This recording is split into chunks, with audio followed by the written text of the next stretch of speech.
Roy Keane was the guy who could literally start a fight in an empty room.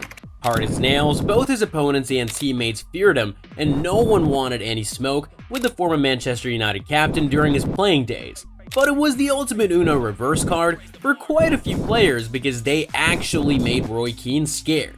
Who were those players? Pierce was known as Psycho and was celebrated for careering into tackles at any slight opportunity. Even Roy Keane once described him as a man among boys while at Nottingham Forest. Pierce had a relentless desire to win at any cost, and it is why he even refused to quit at halftime during a match for West Ham and insisted on playing with a fractured leg. Pierce, being the captain under the late Brian Clough at Nottingham Forest, claimed that he didn't know who Roy Keane was even after the Irishman made his Nottingham Forest debut. Between 1990 and 1993, when the duo played together, a young Keane had huge fear and respect for his much older captain and teammate who often defended him most times when he came under criticism. With many contemporaries describing Pierce as the scariest footballer they'd face, Keane probably took a leaf out of his page. But it wasn't quite enough to face this next opponent. In his early days at Rangers, Ferguson infamously spent 3 months in jail for headbutting an opponent during a match. Quite funny because he didn't even receive a yellow card for the incident. Big Dunk once beat up 2 burglars who came into his home, with the thieves spending days in the hospital after receiving a beating. This happened not once, but twice. That was the kind of player the 6'4" striker was. Ferguson also played for Everton and Newcastle and quickly racked up 8 Premier League red cards. Big Dunk was a player you didn't want to upset, and Keane was no match for the big man.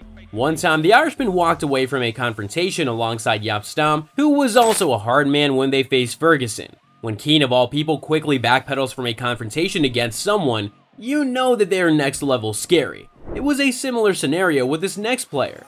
Vinnie Jones's reputation as a hard man has transcended the sport and gotten to Hollywood. Jones received 12 career red cards, grabbed Paul Gascoigne by the testicles during a 1987 encounter, and once warned Kenny Dalglish that he'd tear his effing head off and puke in the hole. Don't even get me started on when he attacked Steve McMahon instead. Jones was known to headbutt toilet doors before a match, and he received the fastest booking in history, requiring just 3 seconds to ruin Sheffield United's Dane Whitehouse during an FA Cup tie at Chelsea.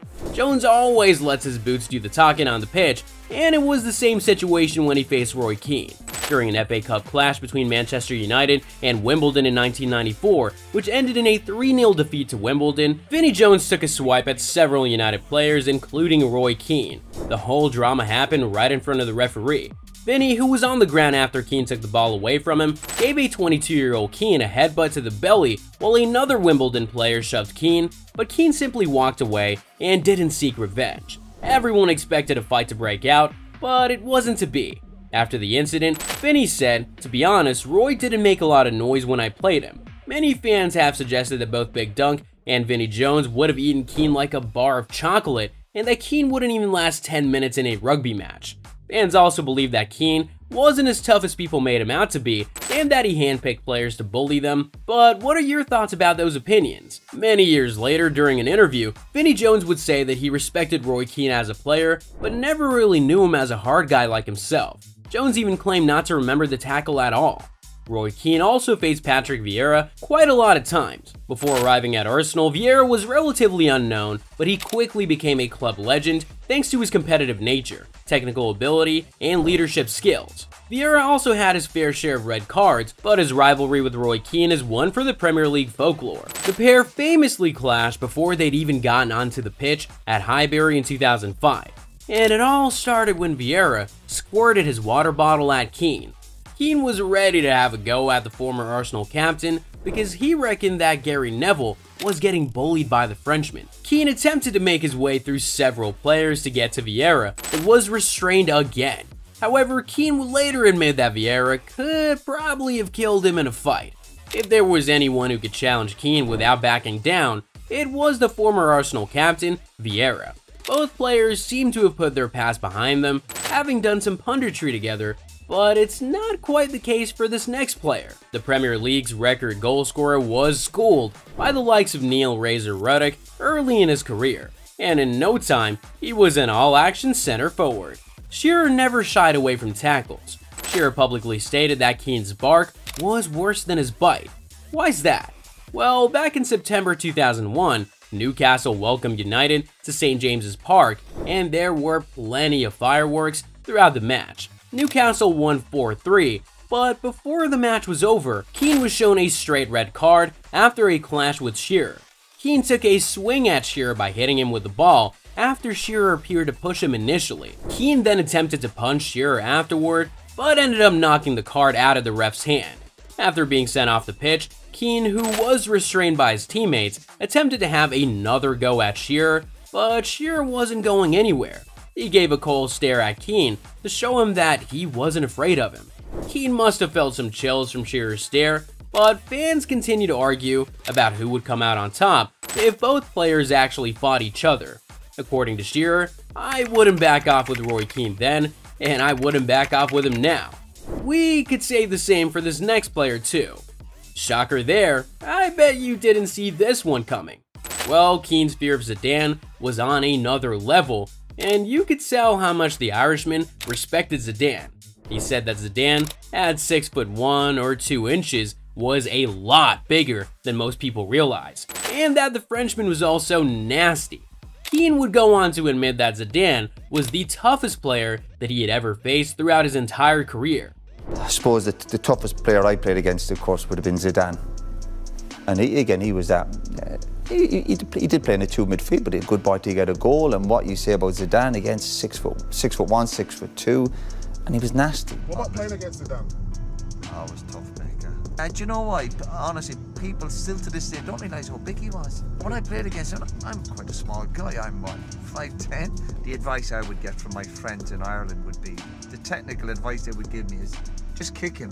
You know, that was the technical advice. Just kick him. I used to say, you know, he's 6'2". You know, you can deal with that. What I loved was that he was nasty. Been sent off 7 or 8 times before that. I think a couple for headbutt when he was at Juventus. So I'm like an angel next to him. Keane came across the maestro midfielder several times during his career, both for Manchester United and also even in the green of Ireland. And he has also revealed the hilarious advice that his Irish friends gave him to counter Zidane. Seeing that the French midfielder was a lot bigger and more technical than him, Keane sought some advice from his Irish friends, and he recalled that they told him to just simply kick Zidane. Well, that was some piece of advice. Apparently, Keane didn't want any of Darren Moore after a game with Barnsley. Although we knew Keane to be the tough guy who never backed down from a fight, no matter who it was, something different happened when he faced a former West Brom manager. Moore was playing for Barnsley in a 2-1 win over Keane's Ipswich Town side in October 2009. Moore was fouled in the build-up to the winning goal, and Keane left a sarcastic comment in the Oakwall tunnel after the game. Moore then gave him a chance to change his mind, stopping dead in his tracks and asking Keane to repeat himself. Keane then said, "You go down easy for a big man, don't you?" Moore didn't say a thing. He just turned around, squared up to Keane, and then stared Keane down, making him look very small in the face-off. There was a bit of a scuffle, but no real fighting. According to the players who were there to witness the incident, Keane just absolutely shrank in Moore's shadow, being at least 4 inches shorter than Moore, who himself was built like an absolute unit, and it was also the first time that they had really seen Keane intimidated like that. But what are your thoughts about Roy Keane and his profile as a hard man in football? The toughest? Top 3, top 5, or what?